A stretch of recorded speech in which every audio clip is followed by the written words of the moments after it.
टडवा के बड़का गांव में दिल दहला देने वाली घटना घटी। इसी के साथ राजनीतिक सरगर्मी काफी तेज हो गई है। सिमरिया विधायक कुमार उज्ज्वल ने भीड़ और पुलिस कार्रवाई को लेकर बड़ा बयान दिया है। उन्होंने कहा कि आती हुई भीड़ को देखकर वे छत से कूद जाते हैं लोग, जिससे उन्हें चोट भी आई। विधायक ने कहा कि भीड़ में धक्का मुक्की हुई, लेकिन इससे ऐतराज नहीं किया जा सकता। उन्होंने कार्रवाई को लेकर सवाल उठाते हुए कहा कि सिर्फ हिंदू समुदाय के लोगों को ही क्यों पकड़ा जा रहा है। उनका सवाल यह है कि मुस्लिम समुदाय के लोगों को क्यों नहीं पकड़ा जा रहा।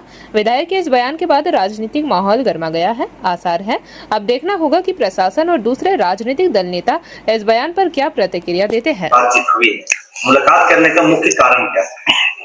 देखिए, झारखंड में लॉ एंड ऑर्डर की स्थिति पूरी गड़बड़ाई हुई है। झारखंड में प्रशासन नाम की कोई चीज नहीं है, लेकिन फिर भी एक आशा भी होती है कि चलो हम एक मांग पत्र के जरिए सरकार से अगर मांग कर रहे हैं कि टंडवा में जो बड़गांव है, बड़गांव की जो स्थिति हुई, जो घटना घटित हुई, दिल दहला देने वाली घटना है वो। आप कल्पना कीजिए कि एक बेटी जिसका किडनैप 2 तारीख को हो जाता है, 3 तारीख को उसके माता पिता रिपोर्ट लिखवाते हैं या सूचना देते हैं, लेकिन उस पर कोई कार्रवाई नहीं होती है। 4 तारीख को वो बच्ची किसी तरह से बच करके सुबह में, एकदम सुबह में वो अपने घर पहुंचती है, परिजनों के पास पहुंचती है और बताती है कि मेरे साथ दुष्कर्म हुआ। उस माँ बाप पे क्या बीतेगी।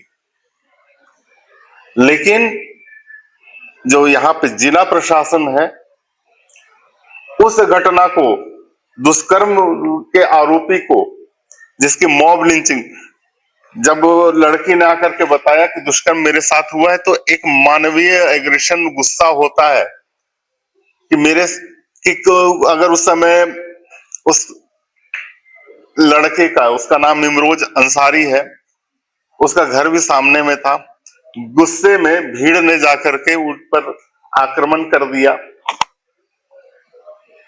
और यहां पर भी हो रहा कि लड़का छत पे था, जब वो आती हुई भीड़ को देखता तो वो छत से कूदता है, और जब छत से कूदता तो उसको चोट भी लगती है।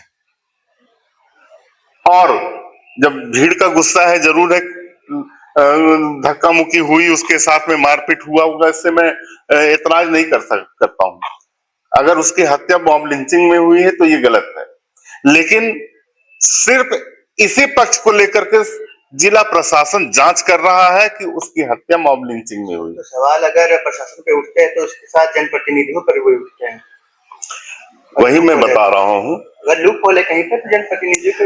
और दूसरी बात मैं बताता हूँ इस घटना का, कि सबसे पहले मॉब लिंचिंग में ये जरूरी नहीं कि एक ही संप्रदाय के लोग होंगे, दूसरे संप्रदाय के भी लोग हो सकते हैं, लेकिन पकड़ा एक ही संप्रदाय के लोग को जा रहा है, हिंदू समुदाय के लोगों को जा रहा है। मुस्लिम समुदाय के लोगों को क्यों नहीं पकड़ा जा रहा है।